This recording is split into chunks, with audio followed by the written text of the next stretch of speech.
The sun baked the Texas plains in gold and dust as rancher Ben Turner worked alone by his corral. His horse, Copper, flicked its tail lazily, chewing on hay while Ben mended the old leather straps of a saddle that had seen too many miles. The steady rhythm of his work filled the air, scrape, pull, tighten, tie.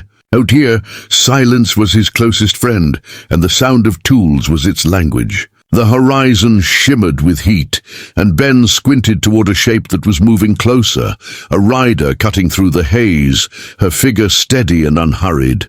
When she came into view, Ben straightened. The rider was a tall woman, her long braid wind-whipped and her coat torn at the shoulder. Her mare was panting, foam around its mouth, and the saddle beneath her was cracked clean through. She dismounted with quiet strength, dust rising around her boots. "You Turner?" she asked, her voice calm but edged with exhaustion. Ben nodded, eyes narrowing at the damage. "What happened?" he asked. "Trail gave out," she said simply. "My horse went down a ridge. Saddle didn't survive." She led the mare toward the fence, running her hand along its neck. "You got a spare?" Ben motioned toward the barn. Inside hung a few worn saddles, relics from ranch hands long gone. She lifted one down, a small, weathered thing, the leather stiff from years of disuse. "Too small," she murmured, testing it against her mare's broad back. Then, glancing at him with a faint, uncertain smile, she asked, "Will it fit?" The question was simple, but her tone carried more. Pride, hope, maybe a hint of challenge. Ben stepped closer, rolling up his sleeves. His hands were rough, steady, the kind that made things last. He studied the saddle, tugged at the straps, adjusted the cinch. "It'll do just fine," he said finally, his voice low and sure. The woman, Clara as she soon introduced herself, watched him work, her eyes following every motion like she was measuring something other than the saddle's fit. There was an honesty in the way he moved, no hurry, no showmanship, just care, born from years of fixing what the land broke. As he worked, Clara leaned against the stable post, studying the ranch. It wasn't much. A few fenced acres, a windmill creaking in the distance, a cabin that looked like it had fought one too many winters. "You live alone?" she asked. "Most of the time," he replied. "The cattle keep me company," she smiled faintly. "I've met friendlier company." Ben's lips twitched in what might have been a smile. He didn't say much, never had. The plains taught him that words were like water. Use them only when needed. When the saddle was finally secure, he nodded toward the mare. "Try her now." Clara climbed up with practiced grace. The horse shifted under her, then settled, testing the weight. She rode a small circle, the sunlight catching the dust like fireflies. "Feel steady," she said, her voice softer now. Ben leaned on the post, watching. "Told you," he said, eyes following the easy rhythm between rider and horse. "It's not the size that matters. It's how you fit it." Clara laughed, the sound breaking through the dry Texas air like a creek after rain. For a moment, neither spoke. The silence between them was comfortable, filled with the hum of wind and the slow creak of wood. Clara dismounted again, brushing her hands along the mare's mane. "You saved me a long walk," she said. "Guess I owe you one." Ben shook his head. "You don't owe me a thing." She tilted her head, studying him. "That's so? Not even a drink of thanks?" He hesitated, just a breath, then nodded toward the cabin. "Got coffee?" "It's terrible, but it's hot." Inside, the small room smelled of wood smoke and dust. Clara sat near the window, while Ben poured 2 tin cups of bitter coffee. She sipped, grimaced, and laughed again. "You weren't lying," she said. He shrugged. "Didn't say I was a good host." Through the open window, the plains stretched endlessly, wild, harsh, and beautiful. "I used to think the land was empty," Clara said quietly. "Then I started listening." Ben glanced at her, intrigued. "And what do you hear?" She looked at him, her eyes steady. A heartbeat. Something in her tone, that quiet conviction, stayed with him. She wasn't like the others who passed through town, all noise and haste. She carried silence like it was strength. When she finally rose to leave, the sun was dipping low, painting the sky in rust and gold. Ben walked her to her horse. "If that saddle gives out again," he said, tightening a strap, "you know where to find me." She smiled, one corner of her mouth lifting. "I reckon I do." He watched her ride off until she became a small shadow against the glowing horizon. The wind stirred, carrying the faint sound of her horse's hooves, then faded into the quiet hum of dusk. Ben stood there for a long time, the warmth of her laughter still echoing in his chest. He didn't know it yet, but that day, the day of a broken saddle and a question that meant more than it seemed, had mended something far deeper than leather. Clara sat tall in the saddle, her mare easing into a steady rhythm across the dusty pasture. The leather creaked softly under her, the sun catching the brass studs that Ben had polished with quiet care. She glanced over her shoulder, watching him lean on the corral fence, his hat pulled low against the glare. There was something about the way he stood, grounded, calm, unshaken by the world's noise. For the first time in a long while, Clara felt steady too. The saddle fit, the ride was smooth, and for a wandering soul like hers, that meant more than words could tell. Ben watched her ride until she turned the corner of the pasture. His hands still carried the warmth of the leather he'd mended. He wasn't used to company, especially not someone like her. Most folks passed through his land with quick words and quicker goodbyes. But Clara had lingered. There was a grace to her stillness, a confidence built.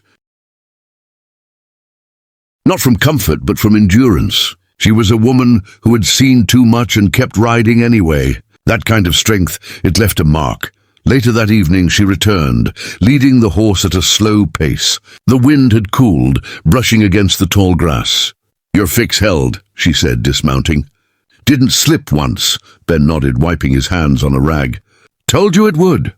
She smiled, looking around his small ranch yard.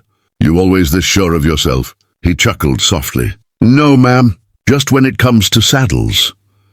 Her laughter came easily now, that low musical sound that made the empty plains feel alive again. The sun dipped lower, painting everything in gold and ember. They sat by the fence, passing a canteen back and forth. Clara told him she'd been traveling from Fort Stockton, heading toward the Pecos River. "No home?" he asked. "None that stays," she said simply. Ben nodded. He understood. The land out here didn't always let people stay. It tested them, stripped them, and only the stubborn survived. "Maybe that's why I like it here," he said. "Land doesn't pretend to be kind." She looked at him then, really looked, the way one survivor recognizes another. As the evening deepened, Ben lit a lantern on the porch. Moths danced around it, their wings catching the flicker. "You can camp by the barn if you want," he offered. "Safer than the trail at night?" Clara hesitated. "You sure?" He nodded. "I wouldn't offer if I wasn't," she smiled softly. "Then I'll take you up on it." While she unpacked her bedroll, he poured coffee again, still bitter, still strong. They talked little, but the silence between them was the kind that didn't need filling, the kind that understood. When dawn came, the ranch was wrapped in mist. Clara was already awake, brushing her mare, the air cool against her skin. Ben brought her a tin of biscuits. "Ain't much," he said, "but it's breakfast." She took one, breaking it in half. "You always feed your guests this fine?" He grinned. "Only the ones who ride better than me." That earned him another laugh, quiet but genuine. They ate in companionable peace, the smell of horses and dew mingling with the faint aroma of coffee. After breakfast, Clara saddled her horse again. She tugged at the cinch, testing it. "Still fits," she murmured, more to herself than to him. Ben watched from the porch, the brim of his hat shading his eyes. "Told you it would," he said again, but softer this time, like he meant more than just the saddle. She looked at him then, her eyes lingering a heartbeat too long. "Maybe I'll swing by after the river," she said, "just to make sure your work holds up." "You do that," he replied. "I'll keep the coffee hot." She rode out slow, the morning sun spilling over the hills. Ben stood there watching until the dust from her horse's hooves faded into the horizon. The ranch felt different afterward, not emptier exactly, just quieter in a new way. He went back to work, mending fences, stacking hay, checking the herd. But every so often, he'd find his gaze drifting toward the trail she'd taken, wondering if he'd see that familiar silhouette again. Weeks passed. The days blurred into the steady rhythm of ranch life. Sunrise, work, sundown, repeat. Then one evening, as the sky burned crimson, Ben heard hoofbeats. He looked up from the trough, and there she was. Clara, covered in dust, smiling like she'd never left. "Heard the coffee was still bad," she teased. "Had to check for myself." Ben's heart kicked hard in his chest. "Still terrible," he said, grinning. "But it's fresh." That night they sat by the same corral, the same stars overhead. She told him stories of river crossings, thunder, and narrow escapes. He listened, his gaze fixed on the firelight dancing across her face. Somewhere in the laughter, the long silences, and the soft rustle of the prairie wind, they both understood something without saying it. They fit. Not perfectly, not easily, but truly. When the fire burned low, Clara leaned back against the fence. "You ever think about leaving?" she asked. Ben shook his head. "This land's got my name written on it. Can't walk away from that," she nodded. "Maybe I'll stick around a while then. Someone's got to make sure your coffee doesn't kill you." He laughed, quiet and warm. "Reckon I could use the help." The next morning, as the first light spread across the plains, Clara was still there, tending the horses, humming under her breath. Ben watched from the porch, a small smile tugging at his lips. Out here, under the endless Texas sky, two souls that had spent their lives wandering had finally found something rare. Not perfection, not promise, just a place and a person that fit just fine. And in that quiet, dusty corner of the frontier, that was enough.